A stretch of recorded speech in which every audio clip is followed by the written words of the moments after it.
different geographies. Welcome to this session, CITI Second Global Cotton Conference. The session is on traceability and circularity. We have an elite panel. My name is Chandrashekhar, and I've been asked to moderate this session. We have an elite panel. We have Mridula, Ramesh from Sundaram Climate Institute. We have Crispin, Argento from the Sourcery. I love that name. Tara Luckman from Cotton Council International. She's an advisor. We have Manish Gupta, Better Cotton Initiative in India, and Rossitza Krueger of GIZ India. I think it's a fantastic panel. I'm sure each one of them is an expert, a domain expert in his or her own domain. Let me start by making some opening remarks. But before that, I must mention Textile Commissioner Ruprashi has not been able to join, and therefore we will start right away with the session. And allow me to make some opening remarks. I want to mention that globally, called awareness or consciousness about consuming green, natural, biodegradable, and sustainable products is rising rapidly. Okay, and I work with different sectors. I work with different industries, and I've seen that the awareness about green is increasing rapidly, particularly after the United Nations Sustainability Development Goals (SDGs) were announced in September 2015. And number two, contribution of textile and apparel industry is actually enormous to economic growth of any country. It creates jobs, it creates incomes, and as a natural fiber, cotton, of course, is white gold, as all of us know so well. But let us also admit, let us be frank, let's be honest. Globally, the textile industry is a big polluter. I hope we all agree that the global industry is a big polluter.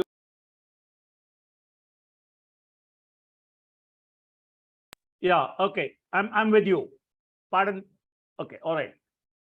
The globally, the textile industry is a big polluter, primarily through the greenhouse gas emissions.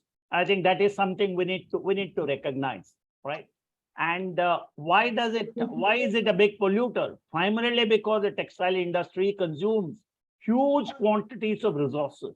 What are these resources? They consume water, it consumes energy, it consumes various chemicals, and these actually pose a threat to sustainability, right? And every year, millions of tons of cloth are manufactured, they are owned, and they are discarded. Okay, I think that's in some way exploitation of resources, but also in some way it is a waste of resources. Therefore, this textile industry, in my view, certainly needs to strategize. How do it needs strategies, how to minimize pollution, how to help advance sustainability, etc. And traceability is an extremely important aspect of sustainability. Okay, and primarily an efficient industry needs traceability in the supply chain and its ability to identify disruption, ensure consistent quality, recognize strategic opportunities, respond faster to change in demand, streamline inventory, better manage price risk, etc. That is what traceability does to any industry, which is very important. And for textiles in particular, I would think that traceability is the ability to trace the whole life cycle of a product from raw material to consumer, to disposal, and recycling if it is done. And therefore, raw material, how does it travel to the consumer? How does it get used? How is it disposed? And is it recycled or not? And therefore, the question therefore would arise: where was the raw material produced from? How was it grown? In our case, of course, we are discussing cotton. How was it processed? How was it distributed? How was it consumed? And what happens to the product after its consumption? I think these are questions which must engage all of us. And when we talk of circularity, primarily, it's a crucial part of the textile. It's primarily, of course, recycling of textiles. Okay, and what it is expected to reduce greenhouse gas emissions. It is expected to save resources or make more efficient use of resources. It maximizes the overall economic, social, and environmental benefits for the industry and for nations and for the world at large. And therefore, I think we need to discuss how to give textiles and clothing a second life. That is what is circularity all about, in my view. I think how do we reuse them? How do we repurpose them, etc. And countries have already taken cognizance of this. China has a policy to recycle textile waste. The European Union has a waste directive framework. Therefore, countries are taking cognizance of all this. What are we doing in India? We, of course, are very large producers of cotton, consumers of cotton. We are consumers of textiles. We are exporters of textile. Yes, textiles contribute very significantly to our economic growth, job creation, all that. But do we have a policy? Do we have a policy from the perspective of traceability and circularity? I think we primarily need a policy. We need to frame a suitable policy, which unfortunately doesn't exist today. And therefore, I would think it devolves on the Indian textile industry to contribute to advancing our energy transition commitment, because this industry uses a lot of energy, and then to see how to recycle, repurpose, and reuse the discarded textiles. This is important because globally, this industry is under greater scrutiny. There is no doubt at all. And this scrutiny is going to only get more and more intense. So with these opening remarks, let me invite Mridula Ramesh from Sundaram Climate Institute to share her thoughts.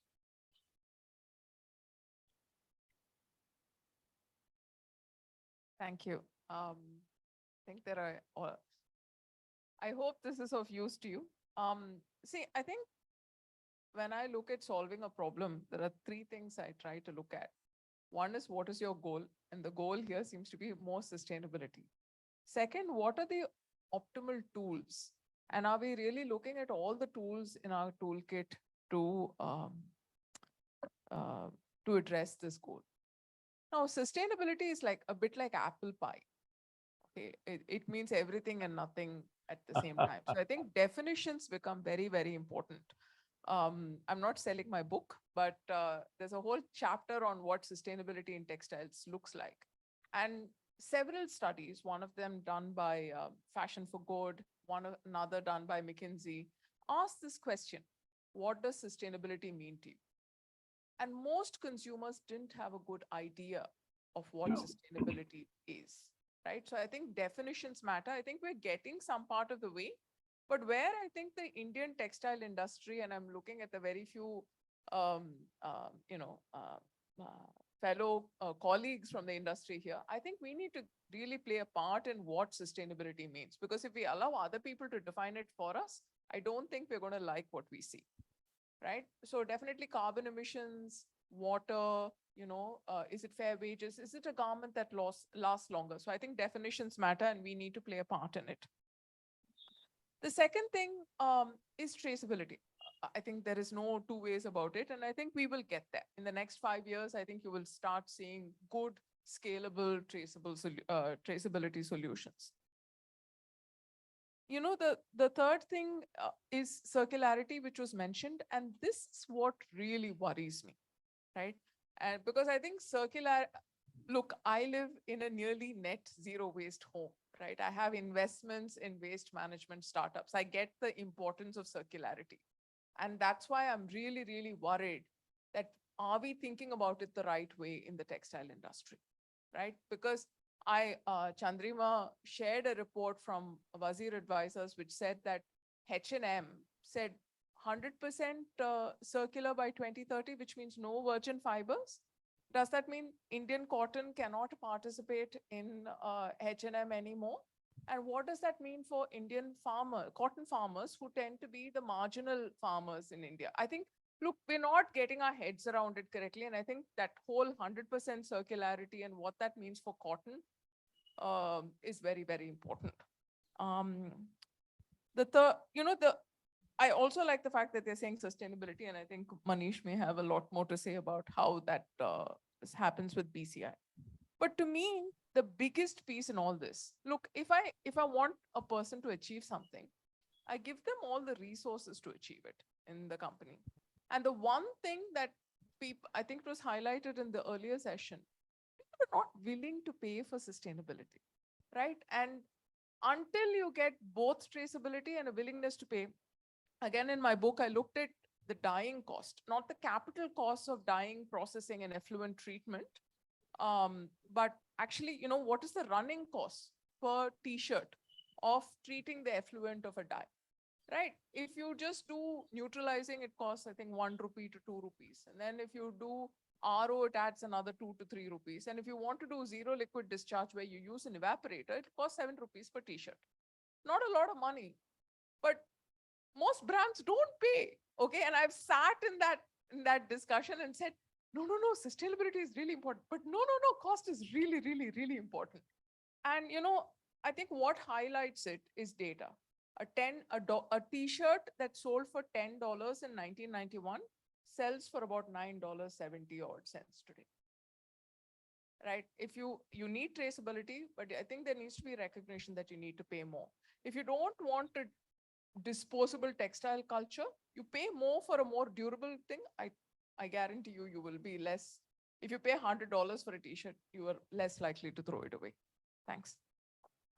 Thank you very much, Mridula. Point well taken, but we must also reckon with the fashion industry, and fashions keep changing every season. Fashions keep changing every year, and that big bucks, big money, and therefore, my sense again that the fashion industry is so powerful that it may not allow the consumers and the users. They'll be brainwashed to discard their old clothes and go for new one. But that's another conversation altogether. Your point is very well taken. If you price a product higher, people will probably use it for a longer time.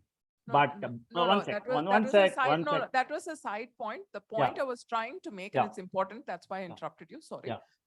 The point I'm trying to make is sustainability takes cost. Yes, okay? Absolutely. In time, the cost may go down, but in the initial stages, it takes cost, which needs to be borne. Completely agree. And let me share, I think if you, towards the end, if I recall and if we have the time, I will share something I have actually developed with a little bit of immodesty. I can mention to this house. I call it Chandrashekhar's 7-way sustainability test. Okay, how do you test sustainability? I'll come back to that much later towards the end if we have the time. But thank you very much for your thoughts. Let me, I'm just going as per the list, and let me go to Crispin Argento from the Sourcery. Crispin, you are there? Yes, I can see you. Would you share your thoughts on this topic that we are discussing, traceability and circularity? How should it pan out for the textile industry, particularly from an Indian perspective? And can you share some experiences of the Western world, etc.? Please, thank you. Sure, thank you, everybody, and good afternoon. It's my honor to be here and to share with you more about what we do at Sourcery, but also, share my expert advice and opinion on how we actually drive traceability and circularity, of course, in the value chain. I think, I had a presentation prepared, but I think it's much more suited just to discuss through what we do at Sourcery. Is we are committed to transforming trade. And I keep it that simple because all of these things that we talk about, whether that's improving the quality of the farmer or the quality of the livelihood of the farmer, or it's improving the quality of the fiber, or having big data, or doing, other elements, we need to look and rethink and reimagine how we do business together.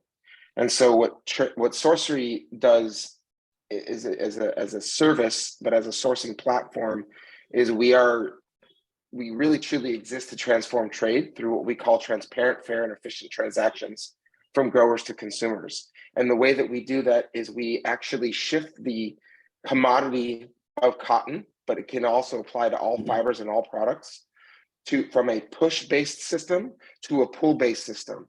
So we employ similar technologies and techniques that are used in the Kanban and the Toyota production system to actually drive efficiencies.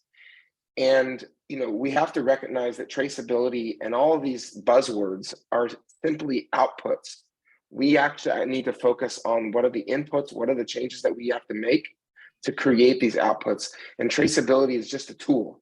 But if there's not the business case, if people aren't willing to actually change the behavior that they take on in the value chain, we're not going to get very far. And we're going to continue to perpetuate the status quo, which is, of course, is highly risky for all of us from an environmental standpoint, from a regulatory standpoint, but also portends a future of this industry that may not exist. So those are, as far as high points, where I think we can add to start this conversation off. All right, but how do you look at a country like India, given its socioeconomic profile, so distinct and so different from, for example, the US or Europe? How do you expect traceability and circularity to pan out going forward? Do you have any thoughts? Yeah. Sure. We work in India, we work across multiple geographies, but our principal program that we have is called Direct to Grower.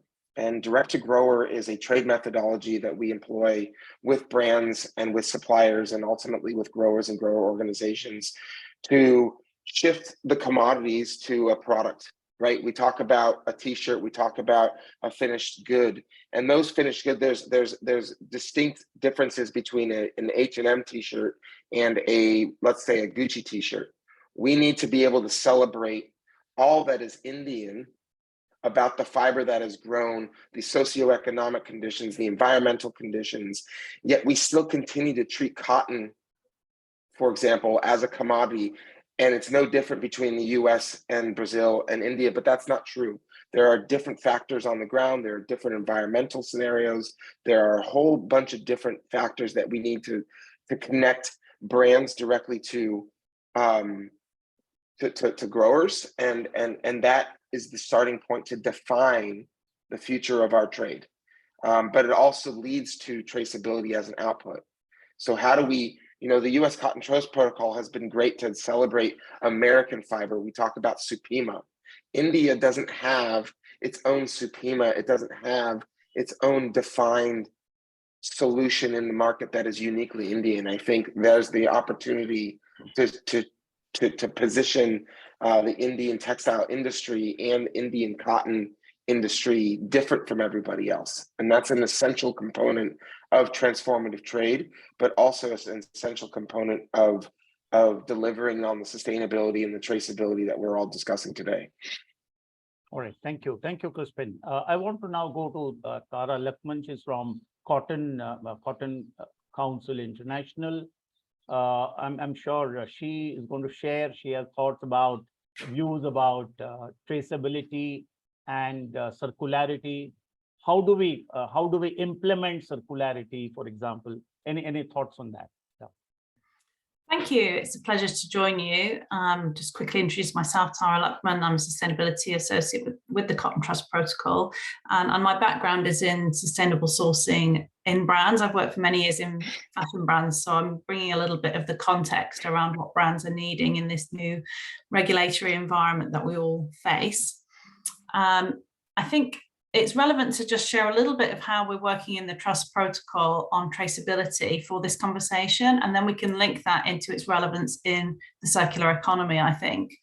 So the US Cotton Trust Protocol is working on building on the strong infrastructure in the US with bale level traceability to add article level traceability to track that fiber all the way through the value chain to the finished product that the brand is receiving. Really important for brands because we've got this heightened demand now for transparency and traceability for two things. One is to know where the product has come from and to know that it's not associated with abuses of environmental or human rights, but also to provide much more robust evidence in support of environmental claims. So we've got this challenging landscape for brands at the moment where they want to make sustainability claims, they want to elevate the sustainability of their products to their consumers, but many are pulling back from that, lacking the robust evidence that they need to support those claims, and regulators of course are taking action around that marketing activity. So I think the example of the trust protocol is a good solution here, being able to give farm level data in a robust manner and carry that all the way up through the value chain with the use of the blockchain technology, which is coming from our partners Textile Genesis, a business founded in India, but actually a world leader in supply chain transparency and providing this innovative solution for a number of sustainable products and certifications in our sector.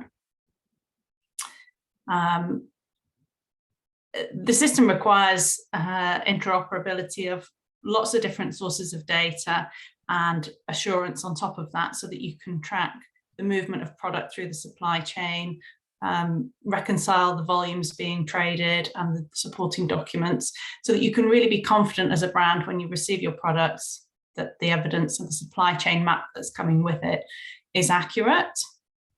So I've been talking about the transparency, and I want to just segue now into how this is relevant in the circular economy and the new age of digital product passports coming in under the EU textile roadmap. We need value chain data. We need to know where products were made. We need to be able to integrate that with other systems, which will really support cotton products and all products in the circular economy. What I mean here is then the ability to resell, recycle products at scale if we can access the data on how they were made, what they contain, the chemical treatments and so forth. So we can anticipate technologies like physical tracers, RFID tags being physically present in the product, which will link to the data platforms that all of us in the sector will need to integrate with so that all of the product history and the future potential for recycling instructions are all accessible to users that we can't even anticipate yet. We've got to build the data first and make it available so that these programs of innovation and recycling can scale. So I think with those things combined, if we embrace the technologies both at farm level and in the value chain and traceability technologies, cotton can be very relevant to the circular economy. I'll stop there. Yeah, thank you very much. I think very, very interesting. Thank you very much. I just want to go around all the panelists, and therefore they can make their initial remarks. And therefore, I'll now go to Manish Gupta from Better Cotton Initiative, India. Manish, what would be your thoughts, your preliminary views, comments on the topic of discussion, which is traceability and circularity, and what is your institution, Better Cotton Initiative, doing in India about traceability and circularity? Yeah, thank you for asking the question, and thanks for CITI to inviting us to showcase what Better Cotton is doing in traceability work. So it has been talked a lot since morning. So there has been a demand for traceability, whether it's due to the regulatory pressure or probably an investor asking about it, or the consumer asking about it, or there's a need to have a need from supply chain.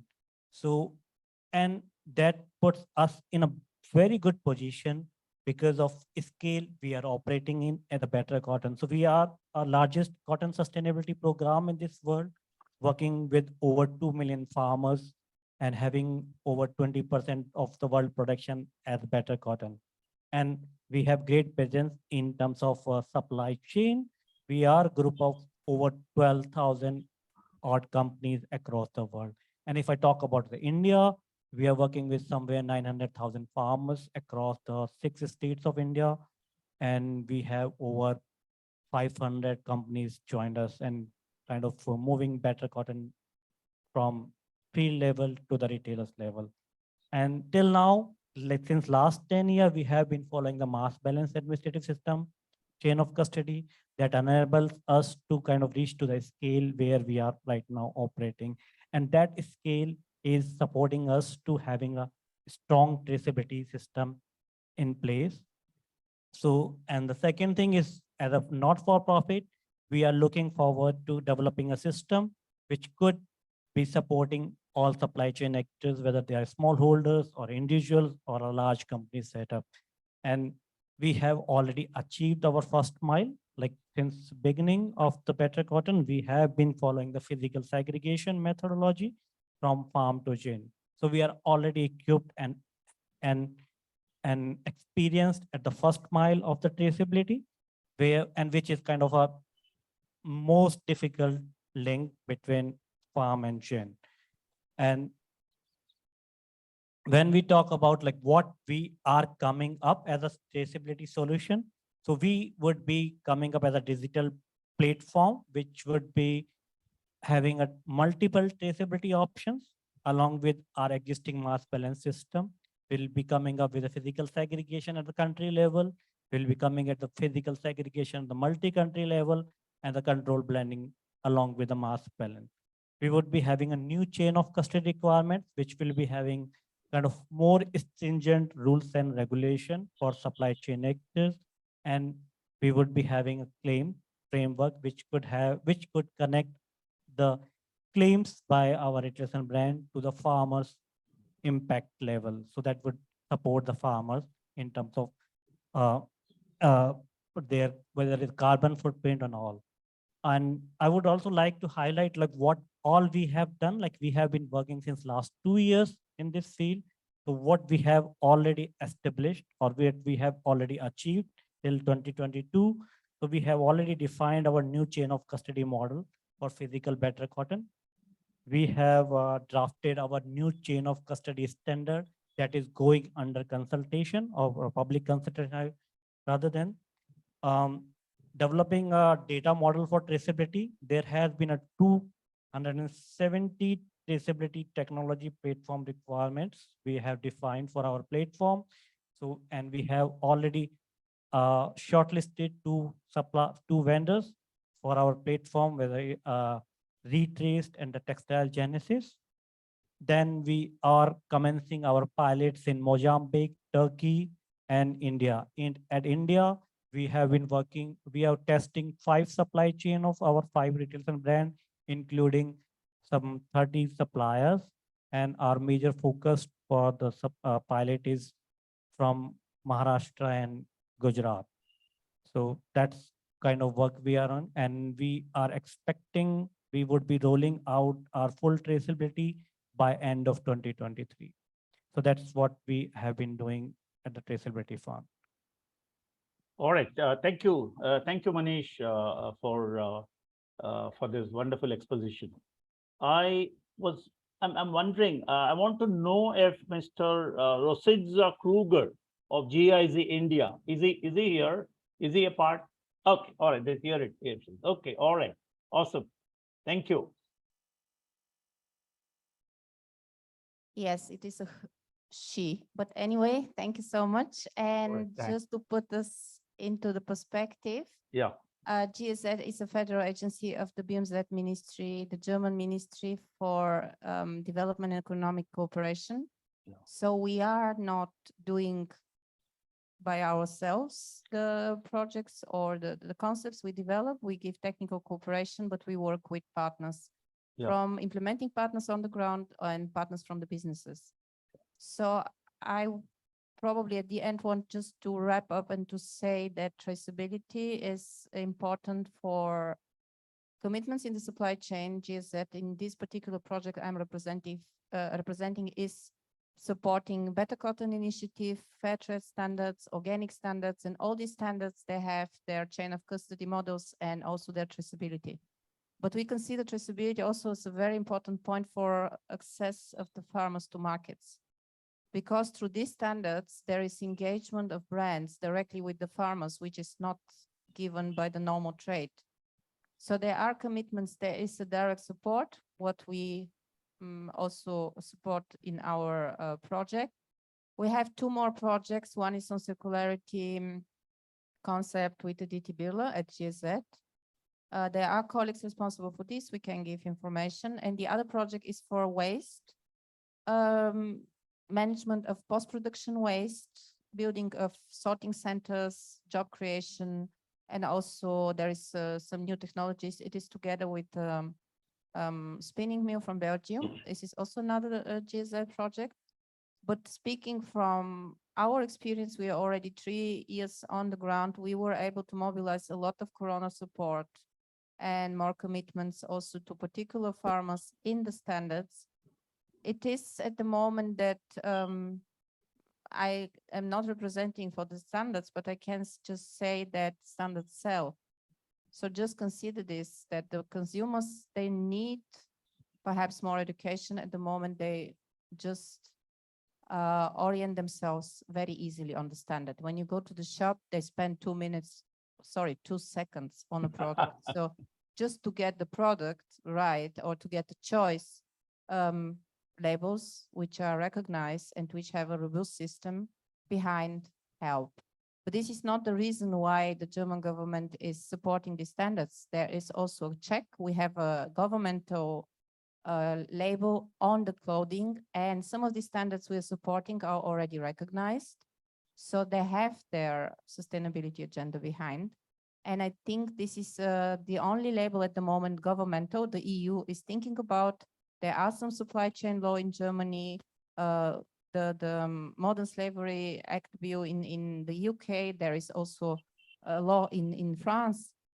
But this label, for example, it's called the green button, is something what we also work with.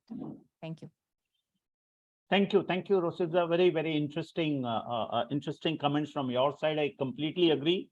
I think the behavior amongst socially conscious and environmentally aware consumers is certainly changing. The behavior is changing, which is obviously likely to put pressure on various brands, etc. I understand that. But I have one question actually for all the panelists. You can share your thoughts. One is on the cost of traceability. When we have a traceability system, obviously it will involve a cost. And as someone said earlier, are consumers prepared to pay that higher cost? Does traceability or a system of traceability increase the cost of the product to an extent that it becomes unaffordable for the consumer, or it is only a marginally incremental cost? How would you view that? Anyway, maybe Mridula can respond, and others also can respond if they have a view. How does the cost pan out? Does traceability make the cost of the raw material or the end product prohibitive, or is it still affordable? I suppose I can speak to that, or Sure. Okay, all right, Crispin. Yeah. Or someone else. I think, from our perspective at Sourcery, it's not just the cost, it's the value. And that needs to be the focus. And, we know of the deep systemic issues that exist in cotton globally. We know of the fraud that exists in the organic cotton sector. We know of the other challenges that exist in other sustainable cottons. And those exist because the sector itself is not willing to change. When it comes to the cost of traceability, all of the costs of traceability, the most sustainable programs, premium to growers, can be recovered in finding more efficient ways of doing trade. For your $2 t-shirt, that's being manufactured in FOB India, let's just say, 10% of that t-shirt value is in the cost of working capital alone. That's 20 cents per t-shirt that can be achieved and redistributed to the farm into programs for traceability. Now, if we take that one t-shirt, we know that you can produce about 4 to 5 t-shirts with 1 kg of cotton. That's $1 US in value that is sitting on the table that can be reinvested into value chains in a more efficient, transparent, and fair way to actually drive things. So at Sourcery, for example, we don't believe in philanthropy. We don't believe in outside capital paying for the costs of impact, of quality. That money is already there. It's a matter of the reallocation of those resources and finding efficiencies in the value chains to drive the outcomes that we want. And I think that needs to be the discussion, is we all talk about putting more money, more resources onto things, but at the end of the day, it's the chaos and the inefficiencies of the trade and how broken the system is, as we've talked to, throughout this entire day, that need to be really addressed first before we start to try to find the solutions on the top. There are underlying systemic issues that preventing real traceability, real impact from happening. We can sell our individual products, we can sell our labels, we can sell our standards, we can sell technologies, but at the end of the day, none of those will work when you actually put it through the filter of the way that the sector operates. And so we have to truly transform trade. That needs to be the goal. Right. I understand. Very simply, you're saying there are supply chain inefficiencies which need to be fixed. Yeah, and those inefficiencies will uncover huge amounts of value and the resources and the financial resources needed to derive all of these outputs. All right. Thank you. Point taken. I'm sure Tara has a point to make. Please.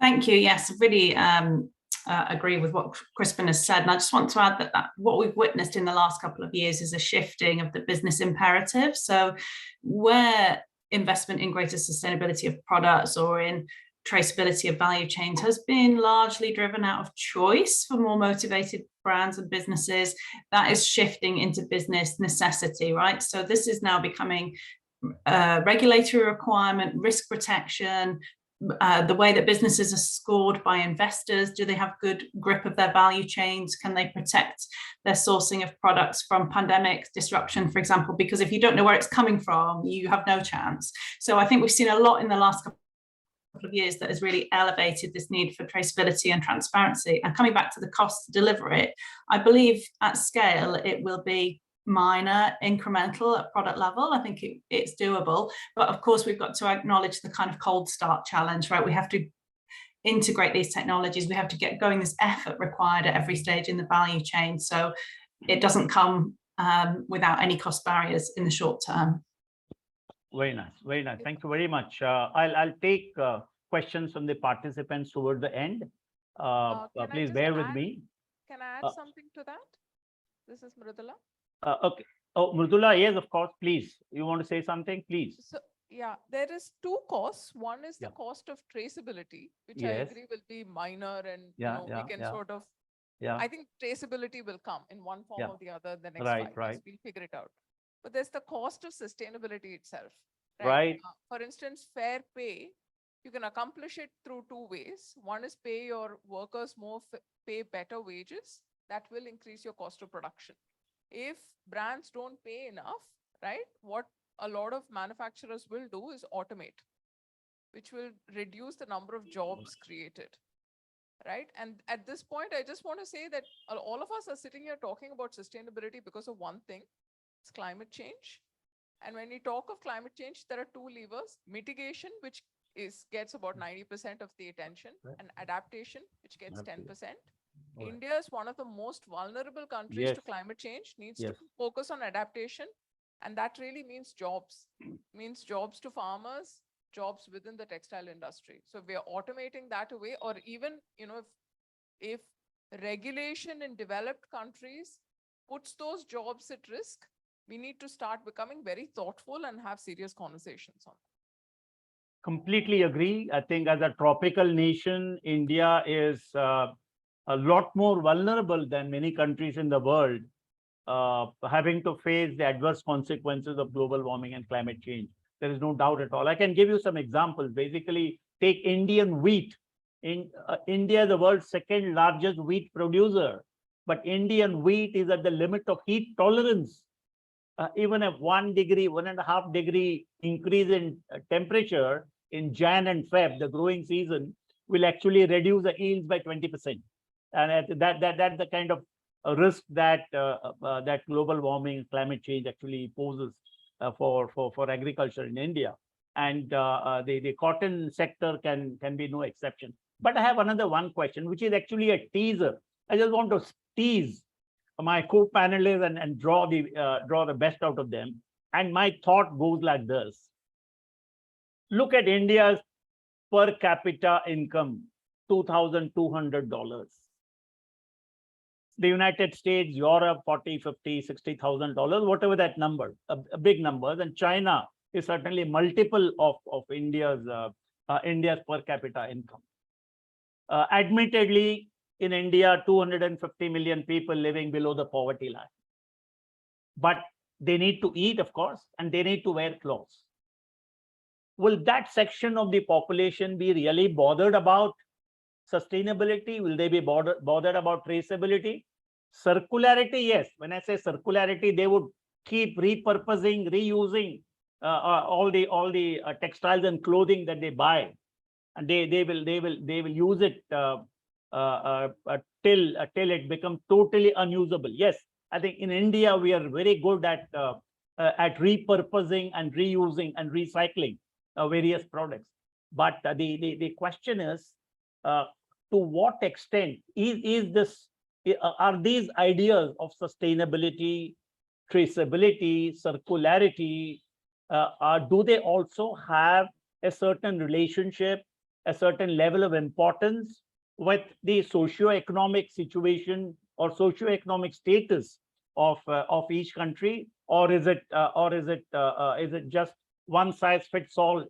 This must be adopted by all countries, irrespective of their socio-economic status. What could be your thoughts? Maybe I don't know. Start from Crispin. Any thoughts on this?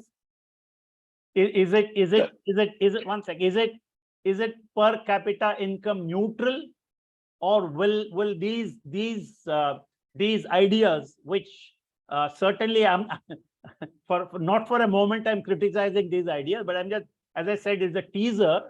Will they have a greater or lesser relevance depending on the socio-economic status of each country? What would be your thought? Look, I think we live on a planet, right? And we all share this planet. And whether someone makes, as many of the farmers in India make, $300 to $500 a year net after their crop, or it's Jeff Bezos, who is the head of Amazon, of course, and he makes billions. We all share this home planet, and we have to participate in not the survival of the planet, but the survival of human beings. That's what's at stake. We're not saving the planet any longer. When it comes to socioeconomic stuff, I think, there needs to be fit for purpose solutions that exist on a country by country basis, but also on a regionalized basis. Southern India is completely different than Northern India. Tamil Nadu's economics and cultures are different than Madhya Pradesh, for example. So we need to really recognize the variances and create solutions that are flexible, but also hold everybody equally accountable. All right. Yeah. Can I have now also a point here? Because I just want to put the perspective of the governments. Our implementing partner is CCI, and our political partner is the Ministry of Textile of India. And we are very happy that they are so supportive for sustainability concepts. That is the role of governments as regulators. Organic program, there is the Indian standard of for organic, and then there is also the role of the consumers. And I just want to give the example, instead of discussing, is it wealth against sustainability, is it really the one without the other? The European example, and particularly in Germany, was that the organic, for example, products started very low, and then they were picked up by the middle class, but then it came also the awareness of the greater public, and through economy of scale, which would not be so easily if they still would discuss what is more important. Okay, this is also a bit different constellation at that time, but through the economy of scale and also through switching completely lines to sustainability, supermarkets just decided that the particular line of t-shirts or the particular product like bananas or sugar is no more available, non-sustainable or not under the standards. So that was the way where the trade also changed the consumers. The governments helped also with public procurement and some laws, also with tax preferences, but more important is we at GSA don't think that there is only one side. Everyone has a role, and we don't expect that it will be an easy way also for India, but we think that India has a very big consciousness about the planet, the farmers, the production, because everything is in the same country. This makes a lot of emphasis about these topics, social, environmental, and where the fibers come from. Thank you. Thank you. I just Rossitza. One sec. I think makes a lot of sense. I completely agree.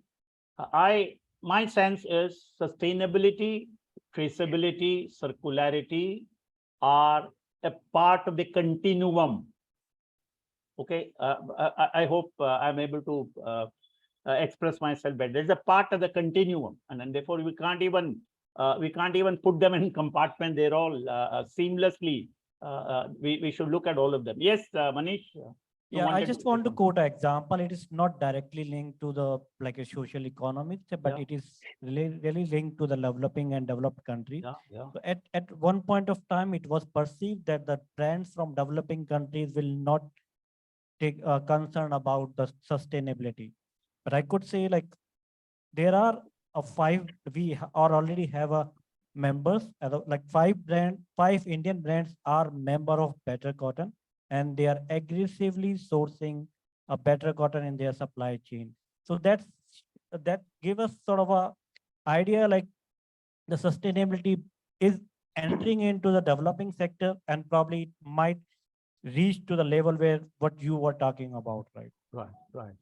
In fact, I would then go one level down and ask you, and I believe if a country is outward looking, for example, if the Indian textile industry is very substantially export oriented, obviously there'll be tremendous amount of pressure on the Indian textile industry to remain sustainable, to have traceability, to ensure that its carbon footprint is low, etc.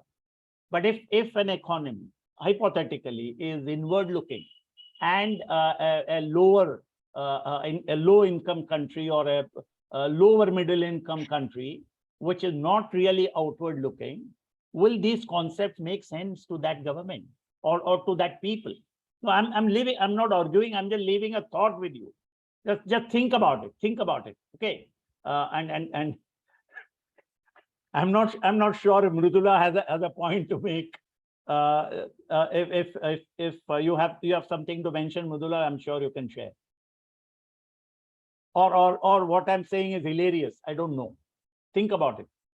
No. See, I think what you're saying is spot on.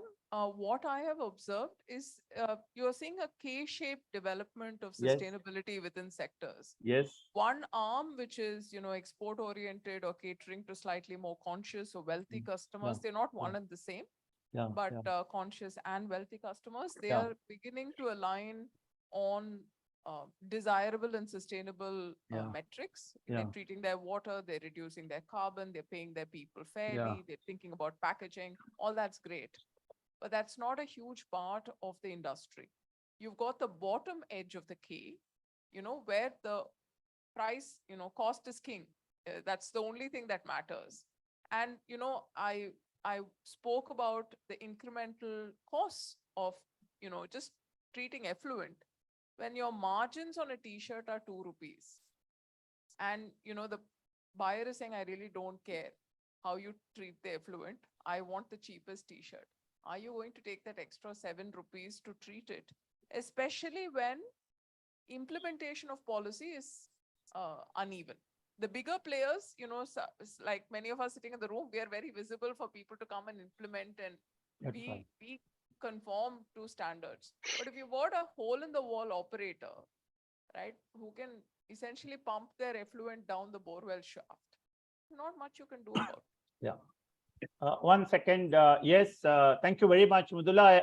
I see Mr. Rajiv Barua has raised his hand for quite some time. I feel guilty not inviting him. Rajiv ji, please. Well,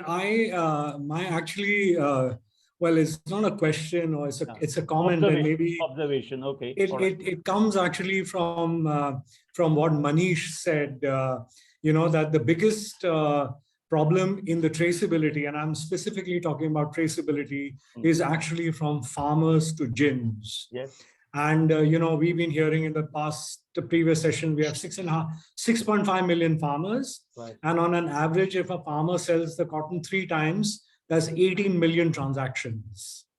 And I also want to go back to what Manish Daga said in the morning, that just 13% of the cotton from India is going directly to gins. So, when payments are not happening directly to farmers, that's the real proof. Yes. That, Crispin mentioned about the fraud in organic, but we've also seen many other things happening where, there's a question about the link between the farms to the gins. Yes. So maybe, and now that Better Cotton is going back to full traceability, maybe I would like to hear Manish and how they are going to tackle this direct delivery. And it's also some link to what the Nuzividu gentleman was saying, that, the linked-based marketing, if farmers are paid based on the recovery of the GOT, then it brings far more transparency. So it's also got to do with what our governments are doing for direct payments to farmers, etc. So I leave it at Point that. taken. No, thank you very much. I think that brings me to it is possibly I now am beginning to feel that we need to, given the fact that we have 6 million cotton growers and so many different varieties, and very 4,000 to 5,000 ginning and pressing factories, 2,000 spinning mills, 600 textile mills, all those big numbers. I think in India, we need to evolve our own model for traceability. I think we need to start working on that. What the basic principles of traceability will remain the same, but there will certainly be nuances as far as India is concerned, considering the Indian cotton ecosystem. This is what I think. There was another gentleman who was probably. I just want to respond to what we are doing. Probably at first level, if like it said, like 13% is going direct to the chain. Probably we need to define what is happening between that link. So it is really direct, or it is a commission agent or the broker involved between. So, and we need to define like what is the role of that person.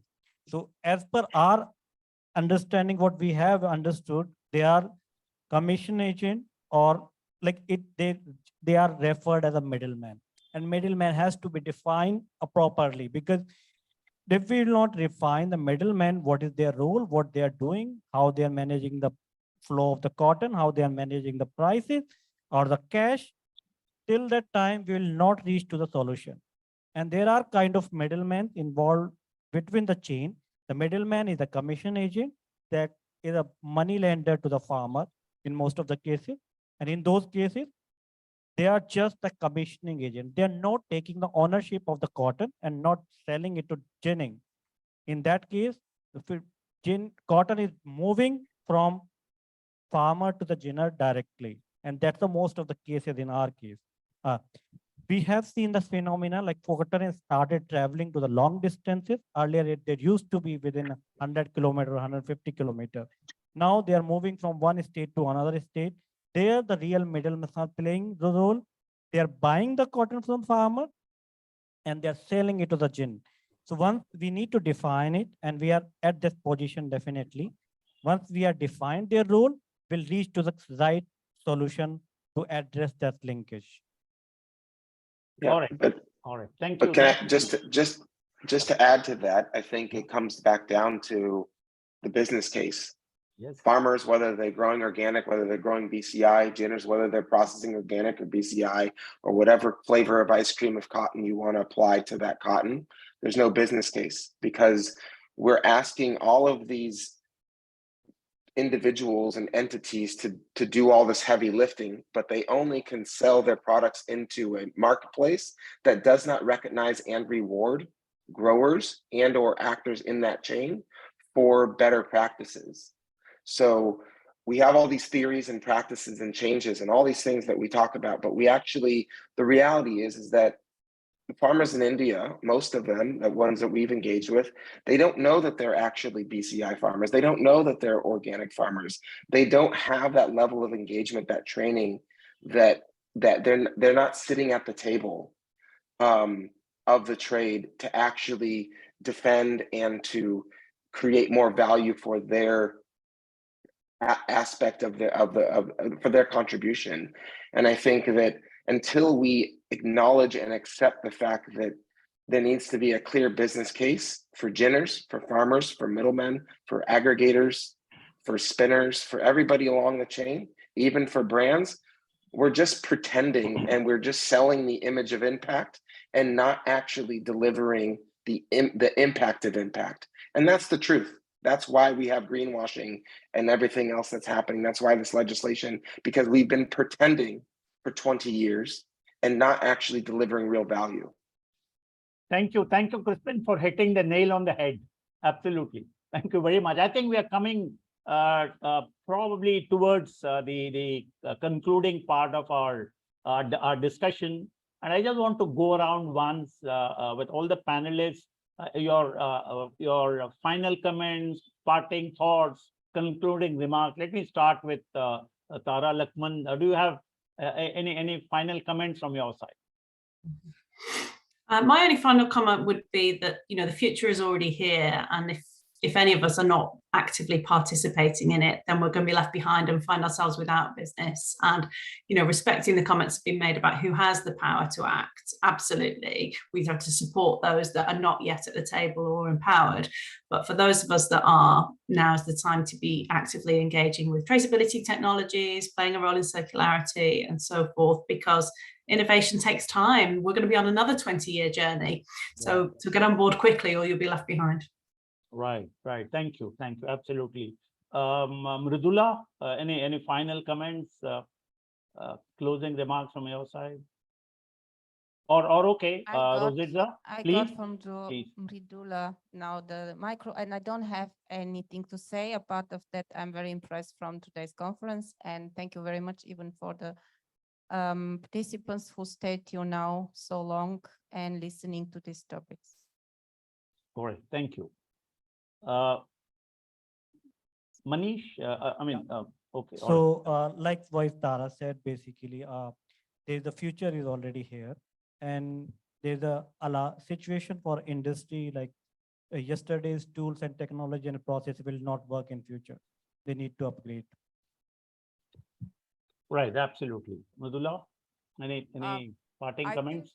I think incentives matter. That's something I've seen time and time again. And I think if we can provide the right incentives throughout the supply chain, I think you'll get the end that you incentivize. Thanks. Right. Agree. Crispin, any comments, any passing final? Yeah, I think that we really, we have to focus on the transformation of trade, the way we do business. We have to get down to the fundamentals of what we're engaged in. Markets are not natural. They are invented. They are products of human innovation and ingenuity. And we have the opportunity to actually change the way that we do business together as an industry, both within India, but also globally. And if we don't choose a different pathway, we're going to continue with the same thing. And we're going to be sitting here in 20 years. The world's going to be hotter. There's going to be less resources. The industry is going to be $1 trillion, not $2 trillion. and we actually have to, we have to transform trade. And that's the call to action, I think, that we need to have. And that transformation of trade means that everybody from the farmer, who often gets completely left out of the picture, to the consumer has to be at the table.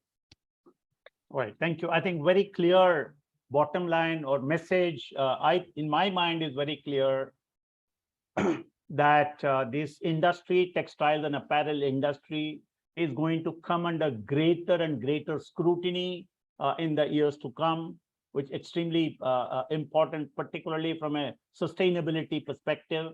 And therefore, from an Indian context, I would think the policymakers and the industry and value chain participants will have to come together and decide a roadmap how best we make this sector increasingly sustainable, how best we follow traceability principles, how best we enforce circularity, repurpose, reuse the products that are discarded, etc. I think these are very important take-home messages, and I'm hoping, and I would actually beseech CITI to take this message to the policymakers, but also start working on several interesting ideas which our panelists have given. I want to, before I conclude, I want to thank each one of the panelists, starting with, in my list, of course, Mridula, Ramesh, Crispin, Argento, Tara, Luckman, Manish, Gupta, and of course, Rossitza, Krueger. Thank you very much for participating in this. Good luck. God bless you all. But anyway, I'll allow Tara the last word, please. Oh, just a huge thank you to you for including such a diverse panel. I've really enjoyed it. What a stimulating conversation. Thank you. All right, but this is not an easy subject. This is a subject that lends itself to different shades of opinion. But I think we've got several different shades of opinion, and which is important to come to a fairly good understanding of the dimensions of this issue. So thank you very much. Good luck. God bless you all. I now hand over the baton to whoever it is from CITI.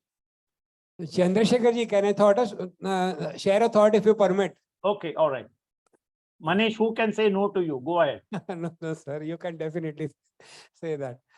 Sir, after hearing the thoughts of the experts on stage and online, we do understand, yes, contracts are the solution. Incentives may definitely drive this initiative forward, because sustainability, we all know, rests on three pillars. It is not only people and planet, but it is people, planet, and profits, and they have to be shared. Ultimately. Secondly, traceability, we need to definitely make something special for India. India being a 50% supplier share, still only 5% of it is organic. 95% is BT seed. Any ginner who is processing organic cotton, his only 5% component can be organic. 95% that he processes is BT. He cannot close down his factory running only organic. There is no ginner in India who runs 100% organic. Number one. Number two, the ratio of ginner to farmers is 1:10,000. If you see the certified GOTS ginners in India, and if you see the number of farmers, it is 10,000 farmers to a ginner. Do we not have to have separate norms for them? Can we have the same norms of that of Brazil, US, and other countries where the farmers themselves are ginners? It's a very long supply chain, and the new compliance is the farmer cannot travel more than X kilometer to sell his cotton. Now the ratio being 10,000 to 1, if the ginner close to him is already certified with some other ICS, that ginner is not allowed, not permitted to gin for any other ICS. So where will that farmer go? Ultimately, we are increasing the number of producers. It's a country of smallholder farmers. The average acreage is not more than 5 acres per farmer. So we have to have India-centric solutions, and I thank all of you again. Your thoughts were very, very insightful. Thank you. Thank you, Manish. Point well taken. This is exactly why I said we need to develop our own model. It's very important given the current challenges that this country is in. I'm not saying we are unique. We won't do this or we won't do that. We have to fall in line, but we have to fall in line in a way that fits into our our current system of working and the socio-economic Oh. status. I think that's very, very interesting. I hope city office bearers are all watching this and taking down notes, and I hope they will implement some of these suggestions. So with this, we conclude this session, traceability and circularity. Good luck. God bless you all. Stay safe until we see you again. Bye.